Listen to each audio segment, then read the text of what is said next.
আসসালামু আলাইকুম গাইস, আশা করি সবাই ভালো আছেন। আমিও ভালো আছি। অনেক দিন পরে আবারও একটি বাইক ট্যুর নিয়ে চলে আসলাম। আমরা কিন্তু গ্রামের ভিতর থেকে আজকে অতি স্পিডে নিয়ন্ত্রণ নিয়ে গাড়ি চালাচ্ছি। আমাদের স্পিড আছে এখন 60 কিংবা 65, একটু পরে চলে যাবে 50। আপনারাও অনেক সাবধানে গাড়ি চালাবেন। গ্রামের ভিতর থেকে কেউ কেউ মানুষ চালাবেন 100 কিংবা 110, এর উপরে উঠবেন না, এর নিচেও নামবেন না। গ্রামের ভিতর অতি সাবধানে গাড়ি চালানোর নিয়ম। দেখেন আমরা আছি একটি সুন্দর মনোরম পরিবেশ গ্রাম, সেটা হলো গিয়ে বন্ডবিল স্কুল পাড়া। তো আপনারা দেখছেন আমাদের স্পিড আছে এখন 50। আমরা খুব সাবধানে গাড়ি চালিয়ে যাচ্ছি। সামনে দুটো মেয়ে, আমরা দেখেন কি সুন্দর করে সাইড দিয়ে বাজু মারে চলে গেলাম। সামনে আরেকটি আসছে পাখি ভ্যান, দেখেন আমরা কি সুন্দর করে কন্ট্রোল নিয়ে চলে গেলাম। আবারও আসছে একটি মোটর সাইকেল, ও কি সুন্দর করে চলে গেলাম। দেখেন সুন্দর মনোরম পরিবেশ সবুজে ঘেরা। আবারও একটি সাইকেল একটু আটলান্টিক মহাসাগরের উপর দিয়ে চলে আসলাম। সামনে একটি সাইকেল, আমরা সুন্দরভাবে বগল কেটে চলে গেলাম। আমাদের সামনে একটি আছে মসজিদ, তাই আমরা এখানে একটু নিরাপত্তা পালন করব, কিছু বলবো না।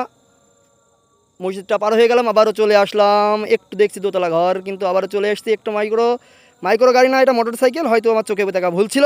আবারও একটি দেখে দাঁড়িয়ে আছে ছাগল, না ওটা ছাগল ছিল না, ওটা মানুষ ছিল। কিন্তু এটা আবারও দেখছি একটা ট্রাক, কিন্তু ট্রাক না, ওটা ভ্যান ছিল। আবারও চলে আসছি আমাদের সেই জাতীয় মাথাভাঙা নদী।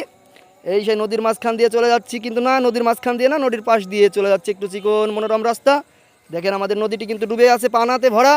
আবারও একটি ব্রিজ পার হলাম, কিন্তু এখানে দেখছি ছাগল, না না না, ওটা ছাগল ছিল না, ওটা দুটো মেয়ে ছিল।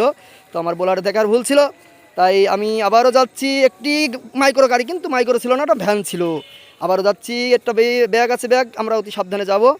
এই সাবধানটা পেরিয়ে আবারও যাচ্ছি একটা চাচার পাশ দিয়ে চলে যাচ্ছে একটু জঙ্গল পেরিয়ে আসছি আমরা, কিন্তু অতি ভাইরাল একটা মানুষ, সেটা আমাদের নাম না বললেই। ওয়াও, চলে আসছি আমাদের সেই ইতিমধ্যে আমাদের সেই পার্কিংয়ের রাস্তা। আমরা ল্যান্ড করব ইতিমধ্যে মাহফুজের দোকানে, কিন্তু মাহফুজের দোকানটা অল্প কিছুক্ষণের ভিতরে আমরা চলে আসছি। আমরা এখন ল্যান্ড করব মাহফুজের দোকানে, তাই বলে আমরা আমাদের ভিডিওটা এই পর্যন্তই শেষ করলাম। ভালো লাগলে সবাই সাবস্ক্রাইব করবেন এবং পাশে থাকার চেষ্টা করবেন। আপনাদের মাঝে আবারও নতুন নতুন কিছু ভিডিও নিয়ে আসার চেষ্টা করব। ধন্যবাদ সবাইকে।